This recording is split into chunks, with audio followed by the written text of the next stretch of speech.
You ready? Yes, sir. Welcome back to another episode of Flakes and Kicks. What up? With your man Hunter and Corey. Now go ahead, bro. We're gonna tell these people exactly what we're about to get into, cause it's about to go down. We getting into some college football talk this week. Cause it's October, mid-October, so it's getting close to that time. You know, games start to matter more. We're inching closer to conference titles, inching closer to that first official playoff rankings, and it's 12 team this year. Last week was crazy with LSU, Ole Miss, Oregon, Ohio State. Couple more we didn't name. So we think now is a good opportunity to really dive into some college football, more specifically the two biggest games of the week, which happen to have both teams that are teams. Hunter is I'm just gonna spoil it. Hunter is a Alabama fan. Roll Tide. I know, Struggle time. Gross, I know. And I'm a Georgia fan. And ironically, disgusting. Go Dogs. And ironically, sorry to my alma mater people. I said alma. Brother. My Auburn alma mater people. As you know, I went to Auburn. So, being a Georgia fan, then went to Auburn was a very popular decision on that campus. But, that's a story for another day. But, ironically, both our teams have two of the biggest games of the week. So we're going to talk about Tennessee versus Alabama. And Texas and Georgia. And give our predictions. Now we ain't gonna keep this too long, and we're gonna go straight into it. And also expect more college football content. This is a normal now, for sure. We better have all sports. That's what I'm saying. Sports is out. It is out and about. Exactly. It's the fall. Everything dropping. Now, but which one do you want to do first? You want to do Georgia and Texas? You want to go ahead and do your thing about that? Or we're going to do Tennessee and Alabama? That's a good question. Because I ain't going to lie. What you want to get into first, man? I think both of us going to have some frustrations. We're going to have some frustrations. I want to say mine. So I say we start with yours first. I say we start with yours. Well, I'm gonna be as nice as I can be, because I'm Roll Tide. I'm gonna bleed it till I die. We got some fixing to do, or we gonna get some a rough time in Nyland Green. In y'all have Tennessee a penalty problem, and you have to play in one of the loudest stadiums in the country. Usually teams that are disciplined with penalties get a lot of penalties in hostile environments. Yeah, all I can say is it's gonna be a struggle. It's gonna be a struggle. If we are a physical game. My thing is, if we are playing like we have the last two games, this ain't gonna be good. Which is funny because Tennessee fans could probably say the same things with how they've been playing. They lost 14-19 at Arkansas. Then they struggled to beat Florida. They only won that game 23-17. Their offense right now kind of looks like they don't have an identity. But they didn't lose to Vanderbilt. They did not. Yeah. We got a lot of things to get right, and this is the game. Two teams that are kind of soul searching a little bit. And also both badly need this win since they're both 5-1, and they're not trying to fall to have that scary number 2 loss. Because we're in a new time in college football. After you get that second loss, you basically can't drop another. Yeah, it's gonna be real hard. Tennessee still has to play at my Bulldogs, and Alabama still has to play Missouri, and they got to go to Death Valley. So losing this game puts them losing this game for either squad. Yeah, it's gonna be behind the 8 ball. Exactly. So it's a must win for both. Exactly. And like I said, this is where, like I said, Roll Tide. We got too many problems that we need to fix. Ooh, man, you don't understand how many times I was watching that TV, screaming, pulling my hair out. Right.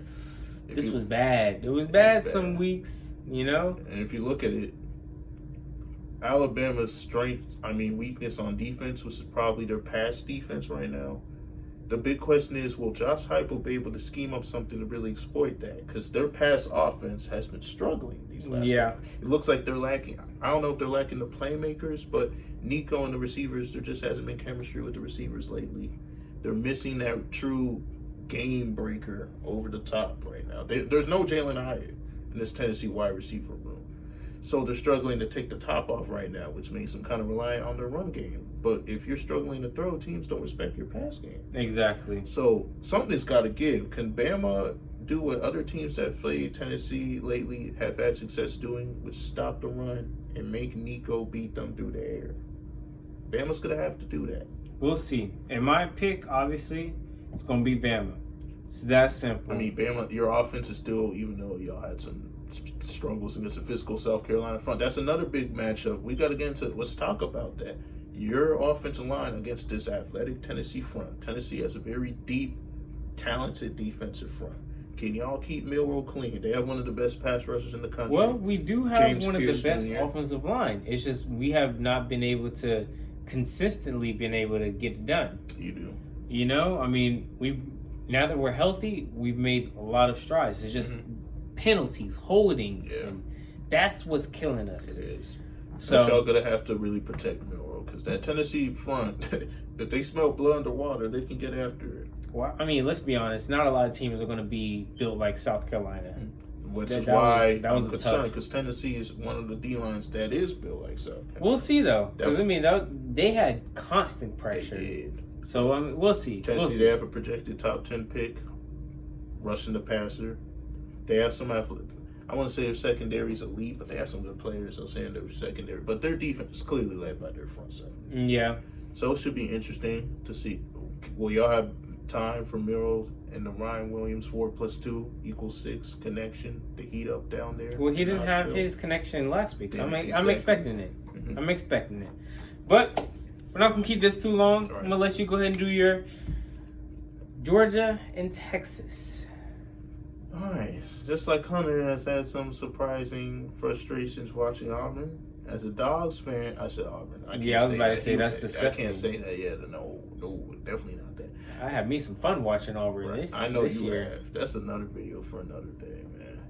But yeah, looking at Georgia, equally, we've underperformed this year, which is called spade a spade. Yeah, we're 5-1, but like something's been off with the team. Since the Clemson game, even the Clemson game, we haven't played. It's just you start slow. It's been a huge issue this year. In general, we kind of relatively start slow under Kirby, but this year it's like it doesn't seem like we show up until the second half starts. Yeah. Against Clemson, we only had 3 points, I think, in the first half. It was either 3 or 10. And then, of course, we blew the game open in the second half. But that came back to bite. At Kentucky, we had 0 points at halftime, escape with a win. And then that came back to absolutely bite us at Bama. We fell down 7-30 at halftime. So slow starts have been an issue. Carson Beck, I would say a lot of Georgia fans have been a little too hard. I would still say he's making good throws. He's made some dimes, but the turnovers have gone up with Carson Beck. Yeah, it's been kind of tough. Without Bowers and without Lad McConkey, we've kind of been missing that explosive, consistent. We have a deep receiving room, but we've been missing that consistent go-to option that Beck knows he can throw the football to. He's just kind of playing it by ear right now. Who his go-to option is. So that's kind of led to a turnover. And most importantly, this does not look like a Kirby Smart defense. It does not. The tackling has been bad. I won't even say bad by Kirby standards. Bad by defensive standards. This has probably been the worst tackling in the Kirby Smart era. I mean, that was on display against Bama. We were missing tackles left and right. Even last week against Auburn, we won it comfortably. Well, 2 weeks ago against Auburn, we won that comfortably, but we were missing tackles. Miss State, we missed a couple. We gave up 31 to Miss State. 31. So the tackling, I mean, we're young at linebacker, Dumas Johnson transferred to Kentucky. Yeah. I like our young pops at linebacker and Raylan Wilson and CJ Allen, but, they're young players. They're sophomores, so they've been making young mistakes. Our pass rush, our D-line, I think I was listening to something earlier. We're ranked 15th, not in the country, 15th in the SEC in sacks. That's not good enough. With the 5 stars, the talent we recruit, that's not good enough. 15th, that's not good enough. I mean, we can't get after the quarterback rushing forward consistently. It's been an issue. It showed up against Bama. I don't think we sacked Milroe once that game. So, I don't think so, actually, now that I think about it. I mean, some of that is attributed to Mikael Williams has been banged up, so that's kind of hurt the edge. Teams have been more game planning for Jalen Walker. So he hasn't been able to go crazy off the edge. I do like some of our interior guys. Ingram Dawkins, he's I think he actually leads us in sacks right now at 3. So our leading sack guy being 3. That just kind of shows you how much our pass rush has been underperforming. And most importantly, the back end has struggled badly. I mean, we lost Kamar last year and Bullard to the draft, so we knew we would have to replace some good players. But, we recruit well at the position. We had a true sophomore last year that started, that has another year in the system in Dalen Everett. So we assumed, another year talented players. We recruited well enough that we'll just replace those guys with more good players. Hasn't exactly turned. And I mean, we still have Malachi Starks, one of the best, not just safeties, one of the best DBs in the country. Yeah. Against Clemson, it looked like, business as usual. We were locking down the pass. We made some picks. Okay, we're chilling. But that was, I think Georgia fans got a little too carried away with that performance because, for one, Clemson's been playing lights out since that game. Yeah. And they're playing their young pups at receiver that they didn't play against us. So it wasn't even the same receiving core we really faced, if you think about it. Yeah. And then when we ran into Bama, our secondary got torched. Bama had damn near 400 yards.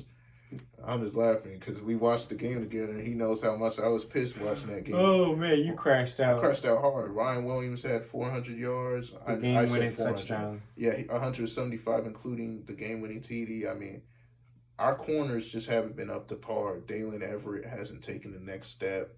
He struggled.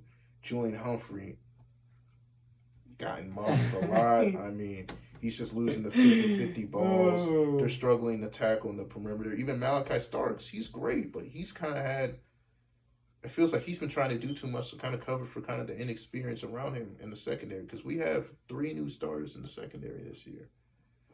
And I love KJ Bolden. KJ Bolden, the true freshman. He's going to be a superstar for us. He's made some good plays, but he's a young player. He's even made some freshman mistakes. So the secondary, we gave up 300. We've given up 300 or more passing yards 2 out of the last 3 games. So the secondary is really, it's just not been a Kirby type secondary. But all I gotta say, and that leads us to what were you gonna say? I was about to say, before we get too deep and about to say our last little things before we head out, we're keeping this a little short. What's the pick? What is the pick? I was just kind of doing That's what all we were about to get into. Now I say all this to get to the Texas game. I ain't gonna lie. On paper, Texas can kind of exploit the weaknesses I just laid out. Oh, Alex gonna like that. I mean, our secondary is struggling. Mm-hmm. We have to cover one of the deepest receiving corps in the country, led by Isaiah Bond. Yeah, you know a lot about Bond. Mm-hmm. Led by Quinn Ewers, who can really spin that football, and you got Steve Sarkisian, one of the best offensive minds in the country. So, and one thing I will say, Texas, they haven't really faced a good offense yet. I know right now, I looked at the numbers, they're 1 in total defense. But who have they played on offense? That can really pass the ball. Georgia we can throw the football. But in a question to throw back, Georgia hasn't looked up to its par. That's fair. I'll say our offense, outside the Kentucky game in the first half against Bama, it's been pretty good. We've scored over 30 in every game outside the Kentucky game. So I have faith in our offense. The question is the defense. Can we make enough timely stops? And most importantly, can we get pressure on Quinn Ewers with how good Texas's O-line is? It's going to be tough. You're in the road in Austin. That environment's going to be crazy. Primetime night game. But who's the pick? Damn, you rushing me, man. I got to know. Maybe this is a hard over my head pick. This reminds me of 2017 in the Rose Bowl against Oklahoma. Why? Oklahoma had a dominant offense. A lot of people thought Georgia was going to lose the Rose Bowl. But Georgia won the game. I think Georgia is going to win this game. It's going to be a high-scoring game. Both teams are going to make plays. But I think Kirby will make enough timely adjustments to help us get a win in Austin. I always said, I even told you before the season, we're going to split the Bama and Texas road games. Mm-hmm. I said we were going to win at least one. I think, first off, we're going to be more motivated than Texas because it's human nature. Texas is undefeated. They're on a high. We've had a loss. We're hearing from the media. A lot of people in the media are picking Texas. We're underdogs in Vegas. I believe we'll be more motivated. And also, we've yet to have a 4-quarter game of good football, which is why I think we're due to have a game where we play well from start to finish. So between that, Texas being untested in the secondary, facing a good passing offense, and Kirby making timely adjustments, I think we escape Austin with a win. Say less. All right. That was a long-ass answer. That was a long-ass answer, but I had to explain my thing. You went pretty far, because I'm trying to keep it short. I get that. You went kind of far there. I respect it. I had to be in depth, bro. I had to give the people a nice little explanation. I respect it. Yeah, all I can say is I was hoping the phone didn't die. I'm not gonna lie. Oh yeah, you know about that. You kept rushing me and shit, but I made my pick. Georgia, go Dogs. I'm picking my boy. Yeah, I respect it. Okay, I think we are hitting our last little points. Mm-hmm. We hit the goods and bads of both our teams. So I think that was the major part of what we had to get into, but. For sure. Which really hurt both of us, but I think this season has humbled both of us. Big time. We started out as the preseason number 1. We dropped to 5. Trust me, I understand, because we were 4 and now we're at 7. Exactly. So this is not fun, but... Football's a humbling sport. Exactly. But it's all been nice. It's all been good. All we can do now is go on with our starting 5 and into the next video. And also stay tuned for Halloween content. We will have some more Halloween movie content. Exactly, later this week. Yes, so stay tuned for that. But let's get to the starting 5. First of all, subscribe, of course. They obviously have to make sure they subscribe. That's you got to. You got to. The like button, too. You have to hit the like button. But also, how would you not know when we post if you don't hit that bell? You got to hit that bell. You got to. It takes a second. Only a second. Exactly. Don't you want to be on time and not late? Exactly. That's where the bell gets you. But then they also have to make sure they comment down below. We want to interact with you on the comments. Tell us if our picks are crazy or just in general. We a family over here. Are we just homers? Exactly. Let us know. Let us know. We won't know that if you don't comment. Exactly. Yes. But they got to make sure they follow us from every platform that we got. Instagram, TikTok, Spotify, even. We got it all. All of those links will be in the description box down below. So check that out. Exactly. Mm-hmm. But we had some fun. We did. Had our discussions. For sure, Ski. And we'll see y'all on the next one. Stay tuned. More content on the way.